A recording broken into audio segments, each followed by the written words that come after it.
പരീക്ഷയ്ക്ക് മുന്നേ നോക്കിയിരിക്കേണ്ട ഏറ്റവും പ്രധാനപ്പെട്ട കറണ്ട് അഫയേഴ്സ് വസ്തുതകളുടെ ഡിസ്കഷനാണ് വരുന്ന പരീക്ഷകൾക്കൊക്കെ പ്രതീക്ഷിക്കാവുന്ന ഏറ്റവും പ്രധാനപ്പെട്ട ചോദ്യങ്ങൾ.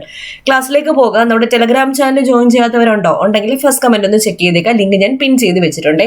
സ്റ്റാർട്ട് ചെയ്താലോ? ആദ്യത്തെ ചോദ്യം, യുനിസെഫിന്റെ ഇന്ത്യയിലെ അംബാസിഡറായി നിയമിക്കപ്പെട്ട ചലച്ചിത്ര താരം ആരാണ്? കരീന കപൂർ ആണ് യുനിസെഫിന്റെ ഇന്ത്യയിലെ അംബാസിഡറായി നിയമിക്കപ്പെട്ട ചലച്ചിത്ര താരം. ഇന്ത്യ അന്റാർട്ടിക്കയിൽ 4 വർഷത്തിനകം സ്ഥാപിക്കുന്ന പുതിയ ഗവേഷണ കേന്ദ്രത്തിന് നൽകിയ പേര് അന്റാർട്ടിക്കയിലാണ് മൈത്രി 2. ഇമ്പോർട്ടന്റ് ആണ്. ആനകളെ ട്രെയിൻ ഇടിക്കാതിരിക്കാൻ റെയിൽവേയുടെ പുതിയ നിർമ്മിത ബുദ്ധി പദ്ധതിയുടെ പേരെന്താ? ഗജരാജ. ഇമ്പോർട്ടന്റ് ആയിട്ടുള്ള പദ്ധതിയാണ്. എന്തിനു വേണ്ടിയിട്ടുള്ള പദ്ധതിയാണ്? ആനകളെ ട്രെയിൻ ഇടിക്കാതിരിക്കാൻ റെയിൽവേയുടെ പുതിയ നിർമ്മിത ബുദ്ധി പദ്ധതിയാണ് ഗജരാജ. ഇന്ത്യയിലെ ആദ്യത്തെ തദ്ദേശീയ ആളില്ല ബോംബർ വിമാനത്തിന്റെ പേരെന്താ? FWD-200. ഇനി പ്രധാനപ്പെട്ട മറ്റൊരു ചോദ്യം നോക്കി വെച്ചോളൂ. 2024 കേരളത്തിൽ വീണ്ടും നിപ്പ വൈറസ് ബാധ റിപ്പോർട്ട് ചെയ്തത് മലപ്പുറം സ്വദേശിക്കാണ്. ഇപ്പൊ കേരളത്തിൽ വീണ്ടും നിപ്പ വൈറസ് ബാധ 2024 റിപ്പോർട്ട് ചെയ്തത് ആർക്കാണ്? മലപ്പുറം സ്വദേശിക്കാണ്. കഴിഞ്ഞൊരു എക്സാമിന് PSC ചോദിച്ച ചോദ്യമാണ്, SDG സൂചികയിൽ ഒന്നാമതെത്തിയ സംസ്ഥാനം. SDG എന്താ? സസ്റ്റൈനബിൾ ഡെവലപ്മെന്റ് ഗോൾസ് ആണ്. നീതി ആയോഗിന്റെ സുസ്ഥിര വികസന ലക്ഷ്യ സൂചികയിൽ കേരളമാണ് തുടർച്ചയായ 4ാം തവണയും 1ാം സ്ഥാനത്തെത്തിയത്. കേരളം ഓർക്കുക. അപ്പൊ കേരളത്തിന് എത്ര പോയിന്റ് ആയിരുന്നു? 79 പോയിന്റ് ആണ്. അപ്പോ 16 വികസന മാനദണ്ഡങ്ങൾ പരിഗണിച്ചപ്പോൾ 100ൽ 76 പോയിന്റുമായി കേരളവും ഉത്തരാഖണ്ഡുമാണ് 1ാം സ്ഥാനം പങ്കിട്ടത്. അപ്പൊ തുടർച്ചയായ 4ാം തവണ കേരളം 1ാം സ്ഥാനത്ത് തന്നെയുണ്ട്. ഇത്തവണ 79 പോയിന്റുമായി കേരളവും ഉത്തരാഖണ്ഡും 1ാം സ്ഥാനം പങ്കിട്ടു. ഓക്കെ, അടുത്ത ചോദ്യം, 2024 ഏപ്രിലിൽ ഇന്ത്യ വിജയകരമായി പരീക്ഷിച്ച ദീർഘദൂര ക്രൂയിസ് മിസൈലിന്റെ പേരാണ് നിർഭയ്. ഓർക്കുക. അടുത്തത് ഒരു സോഫ്റ്റ്വെയർ ആണ്, പ്രതിബിംബ് എന്ന സോഫ്റ്റ്വെയർ. എന്തിനു വേണ്ടിയിട്ടാണ് ഈ പ്രതിബിംബ് എന്ന സോഫ്റ്റ്വെയർ വികസിപ്പിച്ചത്? ഇന്ത്യയിൽ വ്യാപകമായി നടക്കുന്ന സൈബർ തട്ടിപ്പുകൾ തടയാനായി കേന്ദ്ര ആഭ്യന്തര മന്ത്രാലയത്തിന് കീഴിലുള്ള സൈബർ ക്രൈം കോർഡിനേഷൻ സെന്റർ വികസിപ്പിച്ച സോഫ്റ്റ്വെയർ ആണ് പ്രതിബിംബ് എന്ന സോഫ്റ്റ്വെയർ. ഇതാണ് അതിന്റെ ലോഗോ, പ്രതിബിംബ്. ലോക്സഭയിലേക്ക് എതിരില്ലാതെ തെരഞ്ഞെടുക്കപ്പെട്ട 29ാമത്തെ MP ആര്? മുകേഷ് ദലാൽ ആണ്. എവിടെ നിന്ന്? സൂറത്ത്. അപ്പൊ ലോക്സഭയിലേക്ക് എതിരില്ലാതെ തെരഞ്ഞെടുക്കപ്പെട്ട 29ാമത്തെ MP ആരാണ്? മുകേഷ് ദലാൽ ആണ്. ഈ ഒരു സ്ലൈഡിൽ ഞാൻ പറഞ്ഞ 2 എക്സ്ട്രാ ഫാക്ട്സ് ഏതൊക്കെയായിരുന്നു? കേരളത്തിൽ 2024 വീണ്ടും നിപ്പ വൈറസ് ബാധ റിപ്പോർട്ട് ചെയ്തത് മലപ്പുറം സ്വദേശിക്കാണ്. SDG സൂചികയിൽ, അതായത് നീതി ആയോഗിന്റെ സുസ്ഥിര വികസന ലക്ഷ്യ സൂചികയിൽ 1ാം സ്ഥാനത്തെത്തിയത്, തുടർച്ചയായ 4ാം തവണയും 1ാമതെത്തിയത് കേരളമാണ്. പിന്നെ 16 വികസന മാനദണ്ഡങ്ങൾ പരിഗണിച്ചപ്പോൾ 100ൽ 79 പോയിന്റുമായി കേരളവും ഉത്തരാഖണ്ഡുമാണ് 1ാം സ്ഥാനം പങ്കിട്ടത്. അപ്പൊ 1ാം സ്ഥാനത്ത് കേരളം 4ാം തവണ എത്തി. ഇത്തവണ 1ാം സ്ഥാനവും പങ്കിട്ടത് കേരളവും ഉത്തരാഖണ്ഡുമാണെന്ന് ഓർക്കുക. അപ്പൊ നമ്മുടെ ഹർഷിതം എഡ്യൂടെക് ആപ്പിൽ ഇനി വരുന്ന പരീക്ഷകൾക്കായി നിങ്ങൾക്ക് വേണ്ടി കോഴ്സുകൾ സ്റ്റാർട്ട് ചെയ്തിട്ടുണ്ട്. ഈ വർഷം നടക്കാനിരിക്കുന്ന ഏറ്റവും പ്രധാനപ്പെട്ട പരീക്ഷയായ assistant salesman, fireman, 10th mains മുതലായ പരീക്ഷകൾക്ക് വേണ്ടി ടൈം ടേബിൾ അടിസ്ഥാനത്തിൽ full syllabus coverage, short current affairs, monthly current affairs, PSC previous questions with related facts, Harshitham special short GK, പഴയ SCERT, പുതിയ SCERT, അതായത് 5, 7, 9 ക്ലാസ്സുകളിലെ പാഠഭാഗങ്ങളിൽ മാറ്റം വന്നിട്ടുണ്ട്. അതുകൂടി ഉൾക്കൊള്ളിച്ചുകൊണ്ടാണ് നമ്മുടെ കോഴ്സുകളെല്ലാം ഞാൻ സെറ്റ് ചെയ്തിരിക്കുന്നത്. അപ്പോൾ ഏത് കോഴ്സ് എടുത്താലും എല്ലാത്തിലും ഈ പുതിയ SCERT നിങ്ങൾക്ക് ലഭ്യമായിരിക്കും. അപ്പോൾ കോഴ്സ് ഫീസ് വളരെ തുച്ഛമായിട്ടുള്ള ഫീസാണ്. ഈ വർഷം നിങ്ങൾ ജോലി നേടിയെടുക്കണം എന്ന ദൃഢനിശ്ചയത്തോടുകൂടി ആപ്പിലേക്ക് കയറി വരിക, നന്നായിട്ട് പഠിക്കുക. ക്ലാസ് കണ്ടിട്ട് എന്ത് ഡൗട്ട് ഉണ്ടെങ്കിലും എന്നോട് ഡയറക്റ്റ്ലി ചോദിക്കാനുള്ള ഓപ്ഷൻ നമ്മുടെ ആപ്പിലുണ്ട്. തുടക്കക്കാർക്ക് പോലും മനസ്സിലാവുന്ന രീതിയിൽ വളരെ ബേസ് ലെവൽ തൊട്ടാണ് ഞാൻ ക്ലാസ്സുകൾ എടുത്തിരിക്കുന്നത്.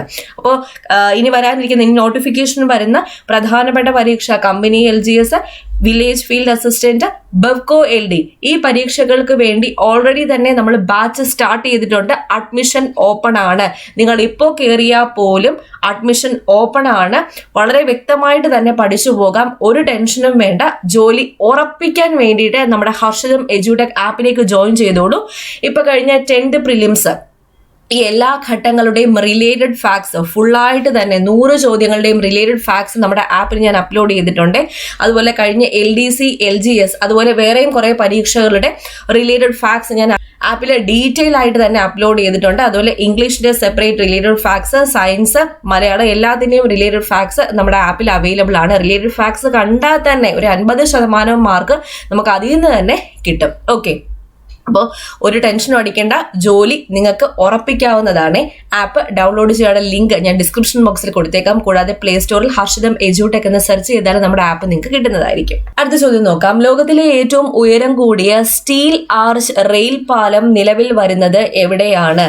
റിയാസിയിൽ ഏത് നദിക്ക് മുകളിലാണ്? ചിനാബ് നദിക്ക് മുകളിലാണെന്ന് ഓർക്കുക. ചിനാബ് നദിക്ക് മുകളിൽ. 2024 അന്തരിച്ച പ്രൊഫസർ CV ചന്ദ്രശേഖർ ഏത് മേഖലയിലാണ് പ്രശസ്തനായത്? ഭരതനാട്യം നർത്തകനാണ് പ്രൊഫസർ CV ചന്ദ്രശേഖർ, ഭരതനാട്യം നർത്തകൻ. അടുത്തത് ഒരു വ്യോമ അഭ്യാസമാണ്. 2024 നടക്കുന്ന ഇന്ത്യയുടെ ആദ്യത്തെ ബഹുരാഷ്ട്ര വ്യോമ അഭ്യാസം ഏതായിരുന്നു? തരംഗ് ശക്തി ആയിരുന്നു. തരംഗ് ശക്തി. അടുത്തത് സ്മൃതിവാൻ ഗുജറാത്തിലെ മ്യൂസിയമാണ്. ഈ സ്മൃതിവാൻ എന്ന മ്യൂസിയം ഭുജ് ഭൂകമ്പത്തിന്റെ ഓർമ്മയ്ക്കായി നിർമ്മിച്ച മ്യൂസിയമാണ്. ഇത് അടുത്തിടെ യുനെസ്കോയുടെ ലോകത്തിലെ 7 മികച്ച മ്യൂസിയങ്ങളുടെ പട്ടികയിൽ ഉൾപ്പെട്ടു. ഏത് മ്യൂസിയം? ഗുജറാത്തിലെ സ്മൃതിവാൻ എന്ന മ്യൂസിയം. അടുത്ത ഫാക്ട്, 18ാമത് ലോക്സഭയുടെ ആദ്യ സമ്മേളനം നടന്നത് എന്ന്? 2024 ജൂൺ 24. 2024 ജൂൺ 24 18ാമത് ലോക്സഭയുടെ ആദ്യ സമ്മേളനം നടന്നത്. 2024 വർഷം കിട്ടിക്കഴിഞ്ഞ ഡേറ്റ് അതിനകത്ത് തന്നെയുണ്ട്, 24. പിന്നെ ജൂൺ മാസമാണ് പുതിയ മന്ത്രിസഭയൊക്കെ രൂപീകരിച്ചത് എന്ന് നമ്മൾ കണ്ടതാണ്. 18ാമത് ലോക്സഭയുടെ പ്രതിപക്ഷ നേതാവ് ആരാണ്? രാഹുൽ ഗാന്ധി. രാജ്യസഭാ നേതാവായി തെരഞ്ഞെടുക്കപ്പെട്ടത് ആര്? JP നഡ്ഡയാണ്. രാജ്യസഭയിലെ പ്രതിപക്ഷ നേതാവ് മല്ലികാർജുൻ ഖാർഗെ. ഈ 4 ഫാക്ട്സ് ഇമ്പോർട്ടന്റ് ആണ്. 18ാമത് ലോക്സഭയുടെ ആദ്യ സമ്മേളനം നടന്നത് 2024 ജൂൺ 24. 18ാമത് ലോക്സഭയുടെ പ്രതിപക്ഷ നേതാവ് രാഹുൽ ഗാന്ധി. രാജ്യസഭാ നേതാവായി തെരഞ്ഞെടുക്കപ്പെട്ടത് JP നഡ്ഡ. രാജ്യസഭയിലെ പ്രതിപക്ഷ നേതാവ് മല്ലികാർജുൻ ഖാർഗെയാണെന്ന് ഓർക്കുക. ഈ ഫ്ലോ പാരിസ്ഥിതിക നിരീക്ഷണ സംവിധാനത്തിലൂടെ കേന്ദ്ര ജലശക്തി മന്ത്രാലയം നിരീക്ഷിക്കുന്ന നദി ഏത്? ഗംഗാ നദിയാണ്. ഗംഗാ നദി. മയക്കുമരുന്ന് വിൽപ്പനയെ കുറിച്ചുള്ള വിവരങ്ങൾ ശേഖരിക്കുന്നതിനായി മിഷൻ നിശ്ചയി തുടങ്ങുന്ന സംസ്ഥാനം ഏത്? പഞ്ചാബ്. പഞ്ചാബ് തുടങ്ങുന്ന മിഷനാണ് മിഷൻ നിശ്ചയ്. അടുത്തത് ഇമ്പോർട്ടന്റ് ആണ്. 2024 പുറത്തു വന്ന ആഗോള ലിംഗസമത്വ സൂചിക, അതായത് ഗ്ലോബൽ ജെൻഡർ ഗ്യാപ്പ് ഇൻഡെക്സിൽ ഇന്ത്യയുടെ സ്ഥാനം 129. 1ാം സ്ഥാനം ഐസ്ലൻഡ് ആണ്. അപ്പോൾ ഗ്ലോബൽ ജെൻഡർ ഗ്യാപ്പ് ഇൻഡെക്സ് 2024 ഇന്ത്യയുടെ സ്ഥാനം എത്രയാ? 129. 1ാം സ്ഥാനം ഐസ്ലൻഡ്. ഇനി സുസ്ഥിര വികസന സൂചിക പ്രധാനപ്പെട്ടതാണ്. 2024 സുസ്ഥിര വികസന സൂചിക ഇന്ത്യയുടെ സ്ഥാനം 109. 1ാം സ്ഥാനം ഫിൻലൻഡിനായിരുന്നു. 1ാം സ്ഥാനം ഫിൻലൻഡ്. ഇനി ആഗോള സമാധാന സൂചികയിൽ ഇന്ത്യയുടെ സ്ഥാനം 2024 116ാം സ്ഥാനം. 1ാം സ്ഥാനം ഐസ്ലൻഡ്. അപ്പൊ ഐസ്ലൻഡിന് 1ാം സ്ഥാനം കിട്ടിയ 2 സൂചികകൾ ഏതെല്ലാമാണ്? ആഗോള ലിംഗസമത്വ സൂചിക ഗ്ലോബൽ ജെൻഡർ ഗ്യാപ്പ് ഇൻഡെക്സും ആഗോള സമാധാന സൂചിക. ഐസ്ലൻഡ് ആണ് 1ാം സ്ഥാനം. ഇന്ത്യയിലെ സ്വാതന്ത്ര്യസമര സേനാനികളുടെയും പ്രമുഖ നേതാക്കളുടെയും പ്രതിമകൾ സ്ഥാപിച്ച പ്രേരണാ സ്ഥൽ ഉദ്ഘാടനം ചെയ്തത് ആര്? നമ്മുടെ ഉപരാഷ്ട്രപതിയായ ജഗദീപ് ധൻകർ ആണ്. ഉപരാഷ്ട്രപതി ജഗദീപ് ധൻകർ ആണ് പ്രേരണാ സ്ഥൽ ഉദ്ഘാടനം ചെയ്തത്. മെർസർ നടത്തിയ 2024 കോസ്റ്റ് ഓഫ് ലിവിംഗ് സർവേ അനുസരിച്ച് ജീവിക്കാൻ ഏറ്റവും ചെലവേറിയ ഇന്ത്യൻ നഗരം ഏതാണ്? മുംബൈ ആണ്. മുംബൈ. ഇനി ലോക കേരള പോർട്ടൽ എന്താണ്? ഈ ലോക കേരള പോർട്ടൽ ലോകമെമ്പാടുമുള്ള മലയാളി പ്രവാസികളെ ഒരു കുടക്കീഴിൽ ഒരുമിപ്പിക്കുക എന്ന ലക്ഷ്യത്തോടെ നോർക്ക തയ്യാറാക്കിയ ഡിജിറ്റൽ പ്ലാറ്റ്ഫോമാണ് ലോക കേരളം ഓൺലൈൻ പോർട്ടൽ. ഓക്കെ, ഇനി 2024 സംസ്ഥാനത്തിന്റെ ചരിത്രത്തിൽ ആദ്യമായിട്ട് ഉഷ്ണതരംഗം, അതായത് ഹീറ്റ് വേവ് പ്രഖ്യാപിച്ചു. എവിടെയായിരുന്നു അത് അനുഭവപ്പെട്ടത്? പാലക്കാട് ജില്ലയിലാണ് അനുഭവപ്പെട്ടത് കേട്ടോ, പാലക്കാട് ജില്ല. ഇനി 2024 രാജ്യത്തെ അതിസമ്പന്നരുടെ പട്ടികയിൽ ഒന്നാമതെത്തിയത് ആര്? മുകേഷ് അംബാനിയാണ്, മുകേഷ് അംബാനി. ഇനി ലോകത്തെ അതിസമ്പന്നരുടെ ബ്ലൂംബർഗ് പട്ടികയിൽ ആരാണ് ഒന്നാമതെത്തിയത്? ടെസ്ല മേധാവിയായ ഇലോൺ മസ്ക് ആണ്, ഇലോൺ മസ്ക്. വിദേശ നാണ്യ ശേഖരത്തിൽ ഇന്ത്യയുടെ സ്ഥാനം എത്ര?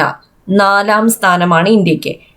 ഇന്ത്യയുടെ വിദേശ നാണ്യ ശേഖരം 2024 ഒക്ടോബർ 7 ആയപ്പോൾ അത് $70,400 കോടി ആയി. അങ്ങനെ ലോകത്ത് വിദേശ നാണ്യ ശേഖരത്തിൽ ഇന്ത്യ എത്രാം സ്ഥാനത്തെത്തി? 4ാം സ്ഥാനത്തെത്തി.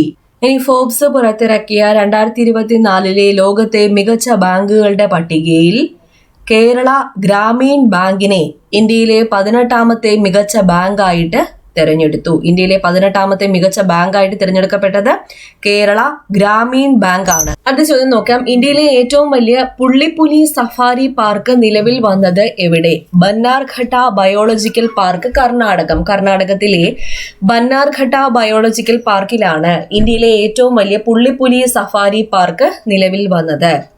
ടീസ്ത നദീജലം പങ്കിടുന്നതുമായി ബന്ധപ്പെട്ട കരാറിൽ ഇന്ത്യക്കൊപ്പം ഒപ്പുവെച്ച രാജ്യം ഏതാണ്? ബംഗ്ലാദേശാണ്. ബംഗ്ലാദേശാണ് ടീസ്ത നദീജലം പങ്കിടുന്നതുമായി ബന്ധപ്പെട്ട കരാറിൽ ഇന്ത്യക്കൊപ്പം ഒപ്പുവെച്ച രാജ്യം. 53ാമത് GST കൗൺസിൽ മീറ്റിംഗിന്റെ വേദി ന്യൂഡൽഹി. ന്യൂഡൽഹിയിലാണ് 53ാമത് GST കൗൺസിൽ മീറ്റിംഗ് നടന്നത്. എല്ലാ മന്ത്രിമാരും അവരുടെ ശമ്പളത്തിനും അലവൻസുകൾക്കും ആദായ നികുതി നൽകണമെന്ന് തീരുമാനിച്ച സംസ്ഥാനം ഏതാണ്? മധ്യപ്രദേശ് ആണ്, മധ്യപ്രദേശ്. അടുത്തത് ഇമ്പോർട്ടന്റ് ആയിട്ടുള്ള ഫാക്റ്റ് ആണ്. ലഡാക്കിൽ ഒരു സ്മാരക മ്യൂസിയം വന്നു. കാർഗിൽ വിജയ് ദിവസിന്റെ 25ാം വാർഷികത്തോടനുബന്ധിച്ച് ഇന്ത്യൻ ആർമി വിനോദസഞ്ചാരികൾക്കായി തുറന്നുകൊടുത്ത ഖലൂബർ യുദ്ധ സ്മാരക മ്യൂസിയം സ്ഥിതി ചെയ്യുന്നത് എവിടെയാണ്? ലഡാക്കിലാണ്, ലഡാക്ക്. അടുത്ത ഫാക്റ്റും പ്രധാനപ്പെട്ടത്. ഇന്ത്യയുടെ ചരിത്രത്തിലെ തുടർച്ചയായി ഏറ്റവും കൂടുതൽ ബജറ്റുകൾ അവതരിപ്പിച്ച കേന്ദ്ര ധനമന്ത്രി ആരാണ്? നിർമ്മല സീതാരാമനാണ്, നിർമ്മല സീതാരാമൻ. അടുത്ത ചോദ്യം പ്രധാനപ്പെട്ടത്. റോസാരിറ്റ എന്ന നോവലിന്റെ രചയിതാവ് ആര്? അനിത ദേശായി. അനിത ദേശായിയുടെ കൃതികളൊക്കെ ചോദിക്കാറുണ്ട്. റോസാരിറ്റ, അനിത ദേശായി.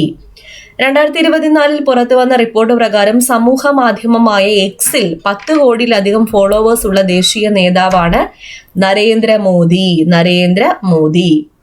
അടുത്ത ചോദ്യം പ്രധാനപ്പെട്ടത്. ഇന്ത്യയുടെ 78ാമത് സ്വാതന്ത്ര്യദിന ആഘോഷത്തിന്റെ പ്രമേയം എന്താണ് എന്ന് ചോദിച്ചാൽ വികാസ ഭാരതമാണ്, വികാസ ഭാരതം.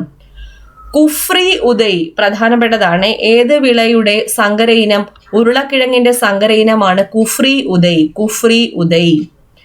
കേന്ദ്ര സർക്കാരിന്റെ ആദ്യ ദേശീയ ലഹരി വിരുദ്ധ ടോൾ ഫ്രീ നമ്പർ പ്രധാനപ്പെട്ടത് 1933 ആണ്. കേന്ദ്ര സർക്കാരിന്റെ ആദ്യ ദേശീയ ലഹരി വിരുദ്ധ ടോൾ ഫ്രീ നമ്പർ ഏതാണ്?